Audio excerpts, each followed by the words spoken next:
కుటుంబాన్ని సరిగ్గా చూసుకోకపోతే అంటే భార్యకు అవసరం తీరిపోతే లేదా పిల్లలు సరిగ్గా చూసుకోకపోతే దాని గురించి చెప్పట్లేదు ఇక్కడ. మనం జాబ్కి 10 hours కేటాయిస్తాం, బిడ్డలకి ఎంత సమయం కేటాయిస్తున్నాం? ఉండదు. వాళ్ళకి ఎంత చెప్తున్నాం విషయం, ఆత్మ విషయాలు ఏం చెప్తున్నాం అంత ఉండదు. అందుకు డబ్బుతో సంపాదించగలుగుతున్నాం, కానీ ఆ డబ్బుని పిల్లలకి ఇస్తున్నాం.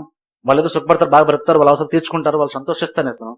కానీ అది మన దుఃఖాన్ని మిగులుస్తుంది. ఎందుకంటే వాళ్ళు సరైన మెచ్యూరిటీ లేదు. దాన్ని బట్టి వాళ్ళ తల్లిదండ్రుల దుఃఖాన్ని మిగులుస్తున్నారు. అంటే ఏమవుతుందంటే ఆ ఫస్ట్ పొజిషన్ కుటుంబంలో భర్త సరిగ్గా లేకపోవడం బట్టి మిగిలినంతా డిస్టర్బ్ అవుతుంది. అంటే ఆలోచన ఎంత రెస్పాన్సిబిలిటీ ఉందో ఒకసారి ఆలోచించండి. ఆ రెస్పాన్సిబిలిటీ మరి గ్రహిస్తున్నారు లేదా? ఫస్ట్ ప్లేస్ అన్నామంటే చాలా రెస్పాన్సిబిలిటీ ఉంది. కింద ఏదైనా తప్పు జరగాలంటే అక్కడ తప్పు జరిగితేనే కింద తప్పు జరుగుతుంది. అక్కడ తప్పు జరగకుండా కింద తప్పు జరిగే ఛాన్సే లేదు. ఆ లైన్ అంతా వరుస క్రమంతో చూసుకోవాల్సింది భర్తే, పురుషుడే. దేవుడు చెప్పిన ప్రతిదీ కనుక చేయగలిగితే ఆ కుటుంబము కట్టబడుతుంది, దేవుని చేతుల్లో స్థిరపరచబడుతుంది. కాబట్టి అవసరం తీరుస్తున్నామా, ఇంటికంటే తెచ్చి పడేస్తున్నామా అన్నదే కాదు. కుటుంబం టైం స్పెండ్ చేయాలి, విషయాలు తెలుసుకోవాలి, కొంచెం ఆత్మ సంబంధంగా ప్రతిదీ ఆలోచించుకోగలగాలి. ఎప్పుడైతే అలా ఆలోచించుకోగలుగుతామో కుటుంబాన్ని స్థిరపరచుకుంటాం. మీరు కుటుంబం కరెక్ట్గా ఉండి మీ బిడ్డలను కరెక్ట్గా పెంచగలిగితే, మీరు నేర్చుకున్న విషయాలు మీ బిడ్డల్లో గనుక మీరు పెడితే, వాళ్ళలో ఉంచితే నేర్చుకున్న విషయాలని రేపు వాళ్ళు వాళ్ళ బిడ్డలకు చెప్తారు. అలాగే ఇదేంటి ఒక స్వాస్థ్యం లాగా మనం దాన్ని అందరికీ స్వాస్థ్యంగా ఇవ్వాలి బిడ్డలకు. మనం బిడ్డలకి స్వాస్థ్యంగా డబ్బులో, ఆస్తో, ఇల్లు ఇంకేదిద్దాం అనుకుంటున్నాం. నేను చాలా చెప్పాను చూసారా, నువ్వు నీ బిడ్డలకి ఇల్లు ఊపైనా పర్లేదు, ఆస్తి ఊపైనా పర్లేదు, కానీ ఆత్మ విషయాలు బోధించి అది వారిలో నువ్వు ఆస్తిగా స్వాస్థ్యంగా నువ్వు వదువు. వాళ్ళు చచ్చిపోయే వరకు నేను గుర్తుపెట్టుకుంటారు. నువ్వు ఇల్లు ఇచ్చావు నువ్వు ఎప్పుడో ఒకసారి గుర్తుపెట్టుకుంటారు. కానీ వాళ్ళకి జీవిత పాఠాలు, ఆత్మ సంబంధ విషయాలు నేర్పించు. అది ప్రతిరోజు వాళ్ళకి ఉపయోగపడతారు. ప్రతిసారి వాళ్ళు నిన్ను తలుచుకుంటారు. అందులో గమనించండి, రెస్పాన్సిబిలిటీ తీసుకోండి. నిర్లక్ష్యంగా ఉండకండి. మన సంఘం చాలా మంది భర్తలు నిర్లక్ష్యంగా ఉంటున్నారు. ఆ నిర్లక్ష్యం పనికిరాదు ఎక్కనుండి. ఎందుకంటే ఇంతమంది ఏమో ఇప్పుడు దేవుడు ఆల్రెడీ మనకు వాక్యం చెప్పేస్తున్నాడు. చెప్పిన తర్వాత మనం కరెక్ట్గా ఉండాల్సిందే. లేదంటే నువ్వు పాడైపోతావు, కుటుంబంతో పాడైపోతావు, నీ బిడ్డలు పాడైపోతారు. వాళ్ళ మేలు కోరే వాళ్ళం అయితే దేవుడు ఇచ్చి చూసారా ఈ మాన్యువల్ని, దీన్ని కరెక్ట్గా చదవాలి, దేవుడు చెప్పినట్లే ప్రతిదీ చేయాలి. అది చేయగలిగితే, ఇది ఫాలో అయితే కుటుంబం ఫెయిల్ అవనవదు. ఇది రోడ్ మ్యాప్ లాంటిది. ఇది నీకు నువ్వు ఈ డైరెక్షన్ వెళ్తే నువ్వు పలానా గమ్యాన్ని చేరుతాను, ఇది రోడ్ మ్యాప్ లాగా మనకు చూపిస్తుంది. దీన్ని ఫాలో అయితే ఎవరు కూడా దారి తప్పరు. దీన్ని ఫాలో అయితే నీది ఆల్రెడీ మ్యాప్. ఇది నువ్వు వెళ్ళక ముందే ఏం చేస్తాను అంత మ్యాప్ లో దేవుడు చెప్పేశాడు. దీన్ని ఫాలో అయిన ఎవడు కూడా దారి తప్పే ఛాన్స్ లేదు. దీన్ని ఫాలో అయ్యి కుటుంబాన్ని కట్టుకుంటే ఏ కుటుంబం పాడవనవదు. దీన్ని ఫాలో అయితే మీరు దీన్ని ఫాలో అవ్వకుండా వెళ్ళి వాళ్ళని చూసి, మనం కంపెనీలో పనిచేసే చోట చూసి, మనం ఇంకెవరో చూసి వాళ్ళు ఎలా తెలివిగా చేశారు, వీళ్ళు తెలియజేశారని చెప్పి మీరు ఆ ప్రకారం వెళ్ళకండి. అది వాళ్ళు కరెక్ట్ అవ్వచ్చు, నీకు అది కరెక్ట్ కాదు. అది వాళ్ళు వాళ్ళు సూటబుల్, అది నీకు పనికిరాదు. అది సౌలు చూడండి, గులేతను చంపేటప్పుడు దావీదుకి కవచం ఇస్తున్నాడు, నువ్వు వేసుకొని వెళ్ళాను. అది ఆ కవచము కాపాడేది మంచిది. కవచం లేటువంటి అందులో చెడు లేదు, అందులో అది మంచిదే. కానీ అది సౌలు సూటబుల్ గా ఉంటుంది, కానీ దావీదుకి అది సెట్ అవ్వదు. అందుకని అది ఎవరు సెట్ అవుతుంది, వాళ్ళని పెట్టుకోవడానికి సెట్ అవును దాన్ని తీసుకొచ్చి మీద వేసుకొని యుద్ధంలోకి వెళ్తే నువ్వు ఫెయిల్ అవుతావు. దావీదుకి విషయం తెలుసు కాబట్టి అది సౌలుకి సరిపోద్ది, అది నాకు సరిపోదు. కాబట్టి దాంతో వెళ్ళడం కంటే అది లేకుండా వెళ్తేనే నాకు ఇంకా బెటర్. కాబట్టి అది లేకుండా వెళ్ళాడు. ఆయన ఏమై ఉన్నాడో అలా వెళ్ళాడు, కానీ వేరే వాళ్ళతో కాపీ కొట్టి అది వేసుకొని వెళ్ళి యుద్ధంలోకి వెళ్ళలేదు. అందుకే ఎలా చెప్తాను, అది వాళ్ళకి సెట్ అవుతుందేమో, అది లోకానికి సెట్ అవుతుంది. దాన్ని తీసుకొచ్చి మీరు తగిలించుకొని మీరు వేసుకొని అది వాళ్ళకి వర్కౌట్ అని చెప్పేసి దాన్ని మీరు వేసుకుని మీరు ట్రై చేయకండి. అది వాళ్ళకి సెట్ అవుతాం, అది మీకు సెట్ అవుతుంది. వాళ్ళ స్థితి వేరు, మీ స్థితి వేరు, వాళ్ళ కుటుంబం వేరు, మీ కుటుంబం వేరు. అందుకే వాళ్ళు చూసి నేర్చుకోకండి. మీరు తిన్నగలను బైబిల్ చూసి నేర్చుకోండి. బైబిల్ దేవుడు జ్ఞానం ఇచ్చాడు, ఎవరిదో చూసి కాపాడటం పని లేదు. కుటుంబాన్ని ఎస్టాబ్లిష్ చేసినటువంటి సృష్టికర్తే మనకి పరిచయం అయ్యాడు. ఆయన చెప్తున్నాడు మనకు విషయాలు. స్వయంగా ఎవరి దగ్గర, ఆయన దగ్గరికి వెళ్ళి నేర్చుకున్న విషయాన్ని బైబిల్లోకి వెళ్ళి ఆయన చెప్తున్నాడు కుటుంబాన్ని నడిపించుకోవాలో. నీకు భార్యని ఇచ్చినటువంటి, బిడ్డలు ఇచ్చినటువంటి ఆయన దేవుడే చెప్తున్నాడు కుటుంబాన్ని నడిపించుకోవాలా. ఆయన చెప్పిన ఫాలో అయితే కుటుంబము ఆశీర్వదింపడుతుంది. కుటుంబం పట్ల దేవుని ఉద్దేశాలు చాలా ఉంటున్నాయి. జస్ట్ నువ్వు బాగా బతకడానికి, లేదంటే నీ ఇంటి పేరు నిలబెట్టడానికి పిల్లల్ని కాదు దేవుడు ఇచ్చింది. దేవుడికి నీ ఇంటి పేరు కంటిన్యూ చేసే వాళ్ళకంటే, నీటిపై నిలబెట్టే వాళ్ళకంటే ఇంక పెద్ద ఉద్దేశాలు దేవునికి ఉన్నాయి. అందుకే ఇంటి పేర్ల గురించి మనలాగానే ఒకటి ఉండాలి, నా పోలిక కూడా రావాలి, ఇవన్నీ అవన్నీ కూడా చాలా సిల్లి విషయాలు. అంత దేవుడు చాలా ఉన్నతంగా ఆలోచిస్తున్నాడు. అంత ఉన్నతంగా మనం కూడా ఆలోచిస్తే అంత రెస్పాన్సిబిలిటీ తీసుకోండి. ఆ రెస్పాన్సిబిలిటీ తీసుకొని చేయాలి అని చెప్తున్నాను.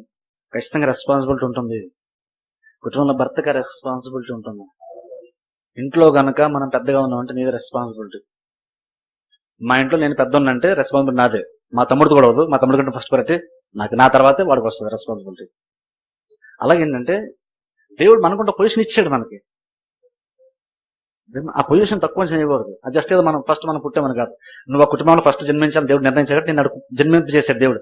పరలోకంటే మనల్ని దేవుడు ఇక్కడ స్పెసిఫిక్ గా ఆ టైంలో ఒక ఉద్దేశంతో ఆ చోటికి ఆ టైం పంపిస్తాడు దేవుడు మనల్ని. నేను కుటుంబం పెద్దగా వచ్చానంటే, నేను కుటుంబంలో ఫస్ట్ పుట్టిన కాబట్టి నేను పెద్దోని కాదు. నన్ను పెద్దగా పెట్టాను దేవుడు డిసైడ్ కాబట్టి నన్ను ముందుగా పంపించాడు. అది వ్యూ, చూడాల్సిన జ్యోతి. అప్పుడు ఏమవుతుందంటే మా కుటుంబంలో ఏం జరుగుతున్న రెస్పాన్సిబిలిటీ అంతా కూడా ఇప్పుడు నాకే వస్తుంది. నా తర్వాత నా తర్వాత వస్తుంది. ఫస్ట్ రెస్పాన్సిబిలిటీ నాది అవుతుంది, తర్వాతే. అంటే అర్థం ఏం చెప్తానంటే పొజిషన్ ఎప్పుడు తక్కువ చేయకండి. అది ఫస్ట్ ప్లేస్ అయినా, సెకండ్ ప్లేస్ అయినా, థర్డ్ ప్లేస్ అయినా సరే, నీ పొజిషన్లో నువ్వు ఉండు. ఆ పొజిషన్ నమ్మకంగా నువ్వు చేయాలి, జ్ఞానంగా చేయాలి. ఎవరి పొజిషన్ సక్రమంగా నిర్వహిస్తూ కరెక్ట్గా పనిచేస్తే కుటుంబంలోకి వచ్చినప్పుడు ఆ కుటుంబాన్ని బట్టి ఎంతో సంతోషించవచ్చు. ప్రపంచంలో ఎక్కడికి వెళ్ళినా నెమ్మది లేకపోవచ్చు, నువ్వు పనిచేసే చోట నీకు నెమ్మది లేకపోవచ్చు, కానీ ఇంట్లోకి వచ్చినప్పుడు పీస్ ఆఫ్ మైండ్తో అసలు నిద్రపోయేంత నెమ్మది ఇంట్లో మనకి కలగాలి. కానీ బయట అంతా ప్రపంచంలో ఏమలకల్లా నవ్వుతూ హ్యాపీ కనబడతాం, ఇంటికి వచ్చే మాత్రం డల్ అయిపోతాం. ఎందుకంటే కుటుంబంలో డిసార్డర్ ఉంది, అక్కడ కుటుంబం కరెక్ట్గా లేదు. అందుకనే పనిచేసే చోట బయట ఫ్రెండ్స్తో ఎక్కడ బయట హ్యాపీగా ఉంటాం, కొన్నిసార్లు ఇంటికి కూడా వెళ్ళాలనిపించదు. ఎందుకంటే కుటుంబం అలా ఉంది అక్కడ. దానికి కారణం భార్యనో బిడ్డలోనో కాదు, దానికి కారణం భర్తే. దేవుడు నీకు ఇచ్చాడు, నువ్వు కరెక్ట్గా ఆర్గనైజ్ చేసుకుంటే అది క్రమంగా ఉంటుంది. అది క్రమంగా ఉంటే నువ్వు లోపలికి వెళ్ళినప్పుడు నెమ్మదిని ఫీల్ అవుతావు. ప్రతి కుటుంబము అలా ఉండాలన్నది దేవుని చిత్తం. అది అలా ఉండాలన్నది దేవుని చిత్తం. అది భర్త ఫస్ట్ ప్రయారిటీ. భర్త భక్తిగా ఉండాలన్న, అందుకనే భర్త కరెక్ట్గా ఉండి తెలివితేటలతో ఉండి కరెక్ట్గా ఉంటే భార్య ఆటోమేటిక్ కోఆపరేట్ చేస్తుంది. సరిగ్గా లేనివాడికి ఎవరు కోఆపరేషన్కి ఇష్టపడరు, కరెక్ట్గా ఉంటేనే వాళ్ళు కోఆపరేషన్కి ఇష్టపడతాం. అలాగే భార్య సహకారిగా దేవుడు ఇచ్చాడు, ఆయన చేసే ప్రతిదానికి సహకరించాలి. అందుకనే చేసి సహకరించాలి కాబట్టి నువ్వేం చేయకుండా ఉంటే సహకరించడానికి ఏమీ లేదు అక్కడ. నాకు హెల్పర్ ఉన్నాడు అనుకుంటే అర్థమైంది. హెల్పర్ అంటే నేను పని చేస్తాను, బిజీగా ఉన్నాను కదా, నా హెల్పర్. నాకు పనే లేదనుకో, నాకు హెల్పర్తో అవసరమే లేదు. హెల్పర్ ఉన్నా ఈ చేయడం ఏం చేయడు. అర్థమేంటంటే భర్తలు అందుకని బిజీ, ఆత్మ విషయాలు బిజీగా ఉండాలి. నువ్వు బిజీగా ఉంటే అప్పుడు నీకు హెల్ప్ చేయడానికి భార్య వస్తుంది. మనం ఏం చేయకుండా ఇంట్లో క్యాజువల్గా కూర్చొని జరిదంతా మనం చూస్తుంటే వాళ్ళు హెల్పర్ కింద ఏం చేయరు. వాళ్ళు ఎదురు చేతిని హెల్పర్, ఎలక్ట్రీషియన్ ఉన్నాడు అనుకోండి, ఎలక్ట్రీషియన్ హెల్పర్ అంటే వీడు ఏదో చేస్తుంటాడు, వీడికి హెల్ప్ చేస్తాడు. ఏమి చేయకపోతే హెల్పర్తో పని లేదు. హెల్పర్ ఉన్నా ఏం చేయడు. అందుకని చెప్పండి, భర్త ఏదో ఆత్మ విషయాలు బిజీగా ఉండాలి, కుటుంబం నడిపించుకుంటే బిజీగా ఉండాలి, డిసిషన్ తీసుకుంటే బిజీగా ఉండాలి. బిజీగా మీరు ఉంటే అప్పుడు భార్య కూడా వచ్చి మీకు సహకరిస్తుంది. ఆ కుటుంబం బ్రహ్మాండంగా ఉంటుంది. కాబట్టి కుటుంబం పట్ల దేవుని ఉద్దేశం చాలా ఉంటున్నాయి. నెక్స్ట్ నీ వరకే నువ్వు ఆలోచించొద్దు. నీ పిల్లల పిల్లలు అంటాడు దేవుడు. అంతవరకు దేవుడు ఆలోచిస్తున్నాడు. అందుకు ఆలోచించి ఇంకా చాలా విషయాలు వచ్చేవారని చెప్తాను. భార్య భర్తలకు రెస్పాన్సిబిలిటీస్ అని చెప్తాను. ఇది దేవుని యొక్క రాజ్యం. అందుకే స్టార్టింగ్ చెప్పాను, క్రిస్టియన్ ఫ్యామిలీ గురించి చెప్తాను. నేను జనరల్ గా ఫ్యామిలీ గురించి అనలేదు, క్రిస్టియన్ ఫ్యామిలీ అన్నాను. నువ్వు బయట అయితే భార్య భర్త ఇద్దరు కలిసి చేయాలని అంటారు, కానీ దేవుడి దగ్గరికి వస్తే దేవుడు అంటారు భర్తదే రెస్పాన్సిబిలిటీ, భర్త డిసైడ్ చేయాలి. డిసైడ్ చేసేది భర్త కాబట్టి భర్త జ్ఞానంగా ఉండాలి, భర్త భక్తిగా ఉండాలి. అది దేవుడు చెప్తున్నాను. కాబట్టి ఆలోచించండి, కుటుంబ దేవుని ఉద్దేశం ఉన్నాయి. మిస్ అవ్వకండి ఎక్కువ సండేస్. రండి, వాక్యం తెలుసుకోండి. జస్ట్ ఏదో వినడం కోసం వినేసి ప్రసంగం బాగుందిలే, అవునులే అనుకుని వెళ్ళి అలాగ లేని భర్త మీదో లేదా అలా లేని భార్య మీద సొనుక్కోవడానికి కాదు ప్రసంగం కూడా. మళ్ళీ ఎవరు రెస్పాన్సిబిలిటీస్ కరెక్ట్ గా నిర్వహిస్తే కుటుంబం చాలా బ్రహ్మాండంగా ఉంటుంది. సో మీ మీద రెస్పాన్సిబిలిటీ కాబట్టి నేను టాపిక్ చెప్తున్నాను. జనరల్ గా చర్చస్ లో మనకి ఇంత విస్తారంగా మనం చూడం.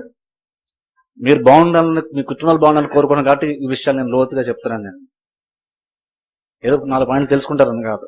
మీ కుటుంబాలు బాగుండాలి, మీ బిడ్డలు బాగుండాలి, మీరు ఆశీర్వదింపడాలి. ఎందుకంటే మీ కుటుంబం యొక్క వాల్యూ మీకు తెలియకపోవచ్చు, మీ కుటుంబం యొక్క వాల్యూ నాకు తెలుసు. అందుకనే ఇందులో ప్రయాసపడతాను మీకు ఆ విషయాల్ని చెప్పాలి. కాబట్టి కనీసం మీ కుటుంబం నాకున్నంత రెస్పాన్సిబిలిటీ అని మీరు తీసుకొని, ముఖ్యంగా భర్తలు ఆ రెస్పాన్సిబిలిటీ తీసుకొని కుటుంబాన్ని కట్టుకోవాలని ఆశపడితే నేను వాక్యం ఖచ్చితంగా చెప్తాను, ఉన్నదంటే చెప్తాను. ఏది లోడ్ చేయకుండా, ఏది తక్కువ చేయకుండా ఖచ్చితంగా జ్ఞానం అంతా మీకు మ్యాక్సిమం ట్రై చేస్తాను దేవుడు నాకు ఇచ్చినటువంటి సపోర్ట్ని బట్టి. అదంతా మీరు తీసుకెళ్లి మీరు నిజంగా దేవునితో కోఆపరేట్ చేస్తే దేవుడు ఖచ్చితంగా మనం సపోర్ట్ చేస్తాడు. ప్రతి ప్రాబ్లం సాల్వ్ చేసుకుంటాం, ప్రతి కుటుంబం చక్కపరుచుకుంటాం. కుటుంబం బాగుంటే సంఘం ఖచ్చితంగా బాగుంటుంది. సంఘం బాగుంటేనే సొసైటీ కూడా బాగుంటుంది. కాబట్టి అవిలాచన అంతా స్టార్ట్ అయ్యేది భర్త దగ్గరే. అది గమనించి ఇక్కడ నేను తెల్లా లేచినప్పుడు సరిగ్గా ఆలోచించడం నేర్చుకోండి, సరిగ్గా ప్రవర్తించడం నేర్చుకోండి, ఆత్మీయ విషయాలు రెస్పాన్సిబిలిటీ తీసుకోండి. నేను చేసే ప్రతిదీ నా వెనుకున్న వాళ్ళు గమనిస్తున్నారు, వాళ్ళు నన్ను ఫాలో అవుతారు. కానీ నేనేసి అడుగు చాలా జాగ్రత్త ఆలోచించాలని ఆలోచించి అడుగు ముందుకేస్తే ప్రతిదీ కూడా దేవుని చిత్త ప్రకారమే వెళ్తుంది. వెళ్తే నిజంగా ఆ కుటుంబంలో నువ్వు ఉన్నప్పుడు నువ్వు బయట అంతా ఎంత బిజీగా ఉండి నువ్వు పీస్ ఆఫ్ మైండ్ లేకుండా బిజీగా తలపడుతుంది సరే, ఇంట్లోకి వెళ్ళినప్పుడు నువ్వు మనశ్శాంతిని ఫీలవుతావు. కుటుంబము అలా ఉండాలని దేవుడు డిజైన్ చేశాడు. ఆ డిజైన్ ప్రకారంగా మనం ప్లాన్ ఇచ్చాడు, దేవుడు బ్లూ ప్రింట్ ఇచ్చాడు. అలా కట్టుకెళ్తే కుటుంబం ఖచ్చితంగా అలాగనే తయారవుతుంది. సులువుగా అవదు, కట్టుకోవాలి. ఓపికతో కనుక మనం చేసుకుంటే దేవుడు చెప్పింది చేస్తే ఖచ్చితంగా కుటుంబం బాగుపడుతుంది. మోకరించి ప్రార్థన చేసుకుందాం.